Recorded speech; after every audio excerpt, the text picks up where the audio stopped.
Article 62(1)(f) के तहत नाअहली ताहयात है या 5 साल। सुप्रीम कोर्ट का 7 रुकनी लार्जर बेंच कल समाअत करेगा। जराये के मुताबिक चीफ जस्टिस काजी फायज ईसा 7 रुकनी बेंच के सरबराह होंगे। Justice Mansoor Ali Shah, justice Yahya Afridi, justice Aminuddin Khan bench का हिस्सा, जस्टिस जमाल खान मंदोखेल, जस्टिस मोहम्मद अली मजहर और जस्टिस मुसरत हिलाली भी शामिल।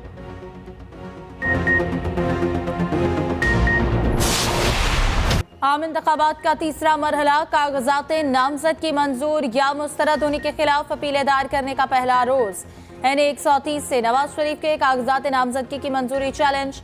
अवामी महाज के सरबराह ने अपील दायर कर दी, मौक़िफ़ अपनाया। सुप्रीम कोर्ट ने नवाज शरीफ को ताहयात नाअहल करार दिया, वो इलेक्शन लड़ने के अहल नहीं।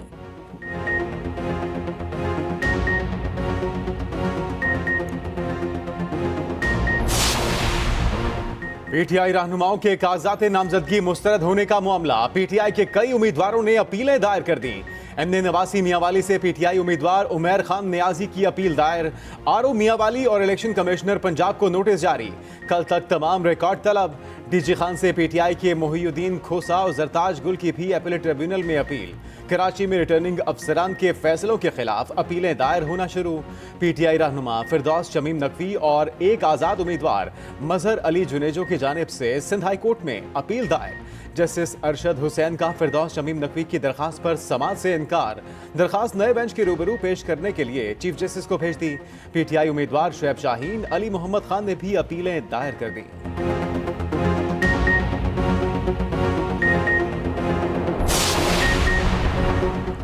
PTI का कागजात नामजदगी मुस्तरद करने के खिलाफ सुप्रीम कोर्ट से रुजू करने का ऐलान। PTI रहनुमा बाबर अवान का कहना है, आइन किसी को इलेक्शन लड़ने से नहीं रोकता। 300 से जायद कागजात नामजदगी मुस्तरद किए गए।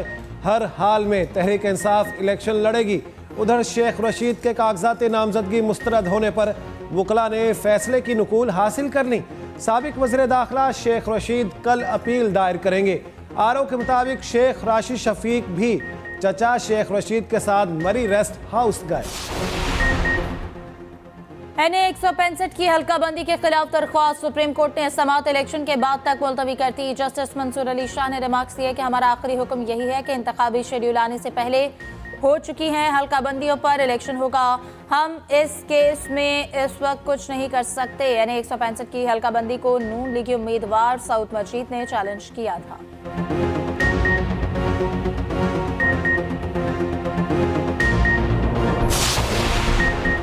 फैजाबाद धरना कमीशन की तहकीकात जारी। साबिक वजीर आजम शहबाज शरीफ भी तलब। जराये के मुताबिक कमीशन ने शहबाज शरीफ को 3 जनवरी को बयान कलम बंद कराने के लिए तलब किया। शहबाज शरीफ को साबिक वजीर आला पंजाब की हैसियत से कमीशन में तलब किया गया।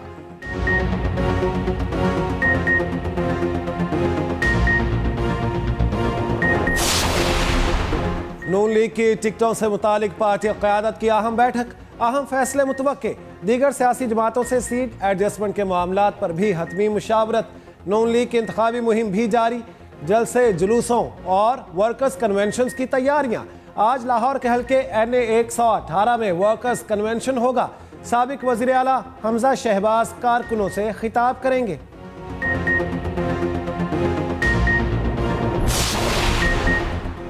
अवाम हमारे जलसों में आ रहे हैं और हम अवाम के पास जा रहे हैं।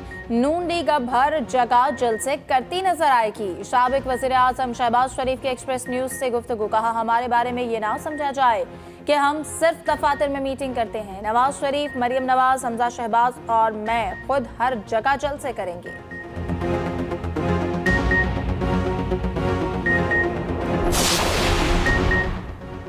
आइंदा आम इंतखाबात के लिए कौमी और सूबाई असम्बलियों के उम्मीदवारों का डाटा जारी।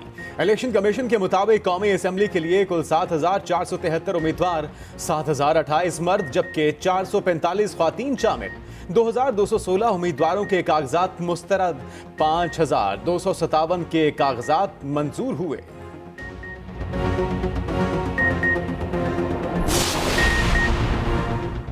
इलेक्शन कमीशन का इलेक्ट्रॉनिक मीडिया की जानिब से ज़ाब्ता अखलाक के खिलाफ वर्जी का नोटिस। चेयरमैन पैमरा को खत लिख दिया।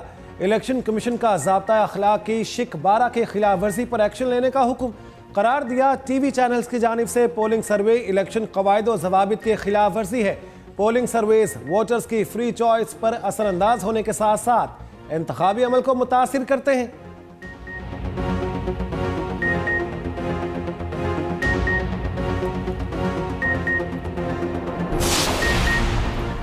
IMF के एग्जीक्यूटिव बोर्ड के इजलास का नया शेड्यूल जारी। पाकिस्तान के मामले पर IMF बोर्ड का इजलास 11 जनवरी को तलब। पाकिस्तान के लिए $70 करोड़ की अगली किस्त की मंजूरी दी जाएगी।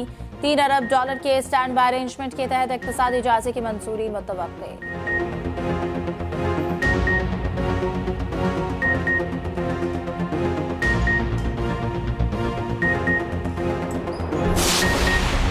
स्पेशल इन्वेस्टमेंट फैसिलिटेशन काउंसिल की एपेक्स कमेटी का इजलास बुध को तलब। इजलास की सदारत निगरान वजीर आजम अनवारुल हक काकड़ करेंगे। जराये के मुताबिक इजलास में army chief general Asim Munir भी खुसूसी तौर पर शिरकत करेंगे। वजारत खजाना FBR की इकदामात पर ब्रीफिंग होगी।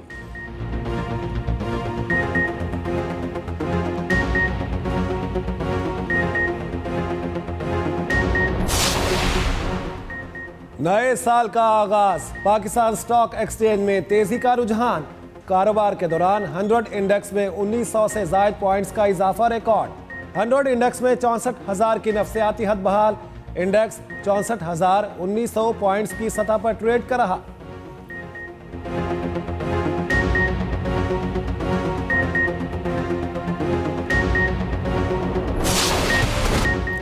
दुनिया में आतिशबाजी, गजा में बमबारी। एक तरफ खुशियां तो दूसरी तरफ मौत का रक्स। नए साल पर भी फलस्तीनी अमन के मुतलाशी। सेहूनी अफवाज ने मजीद 150 फलस्तीनियों को शहीद कर दिया। शोहदा में साबिक वजीर मजहबी उमूर भी शामिल। शेख यूसुफ सलामा मस्जिद अक्सा के मुबल्लिग भी थे। इसराइली फौज ने घर पर बमबारी की। नौसिरात रफा खान यूनिस समेत गजा पट्टी पर वहशियाना बमबारी। एक इसराइली यरगमाली भी बमबारी में हलाक हो गया। हमास की भी मुजाहमत। 20 इसराइली फौजी मार दिए। गजा में 70% घर मुकम्मल तौर पर तबाह। नए साल में जंग नहीं देखना चाहते गजा के बच्चों का दुनिया के लिए नए साल पर पैगाम। मुस्तकिल जंगबंदी की ख्वाहिश का इजहार। कहा, जंग ने हमारे प्यारों को छीन लिया, हम अपने घरों को जाना चाहते हैं।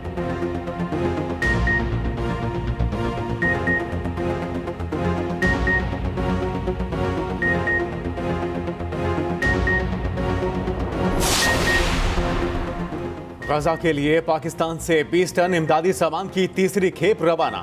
इमदादी सामान में तिबी सामान, खुश्क खाने की अशिया और बच्चों के लिए गिफ्ट बैग्स के अलावा हिफ्ज़ाने सेहत की किट्स भी शामिल। निगरान वज़ीर ख़ारजा जलील अब्बास जिलानी, फ़लस्तीन के सफ़ीर अहमद रबी ने नूर खान एयरबेस पर रवानगी की तकरीब में शिरकत की।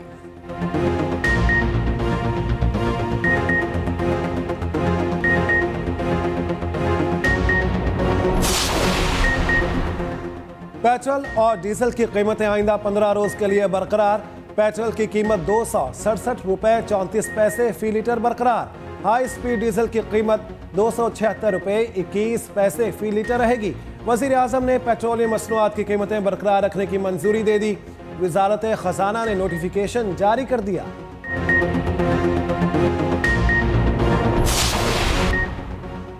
पाकिस्तान बार बार अफगानिस्तान से दहशतगर्दों की हवालगी का मुतालिबा कर चुका। तमाम दहशतगर्दों के नाम भी दे दिए गए। सूबाई वज़ीर इत्तलात जान अचकज़ई का कहना है, दहशतगर्दी में पाक फौज के 200 जवानों समेत हजारों अफराद शहीद हुए। अफगानिस्तान दुनिया भर में दहशतगर्दी एक्सपोर्ट कर रहा है। ये रवैया दुनिया भर के लिए खतरा है।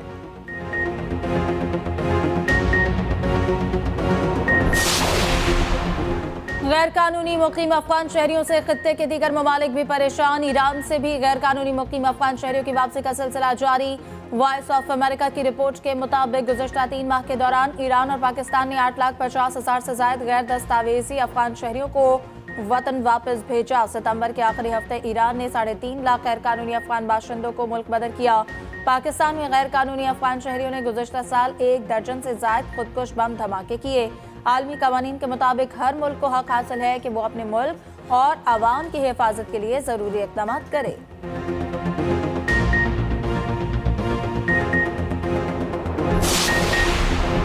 भारत के रूस से बढ़ते ताल्लुकात, मगरबी ममालिक में भारत के खिलाफ शदीद तशवीश। भारत रूस के अज़ाइम की तौसीक कर रहा है, बरतानवी अखबार का दावा। टेलीग्राफ की रिपोर्ट के मुताबिक क्रिसमस के मौके पर मीटिंग में भारतीय और रूसी वज़राए ख़ारजा में एक गैर मामूली डील हुई। इस मुलाकात में एक नए आलमी निज़ाम के क़याम पर भारत और रूस ने इत्तेफाक किया। भारतीय वज़ीर ख़ारजा ने सदर पुतिन के आलमी डिज़ाइन की तौसीक भी कर दी।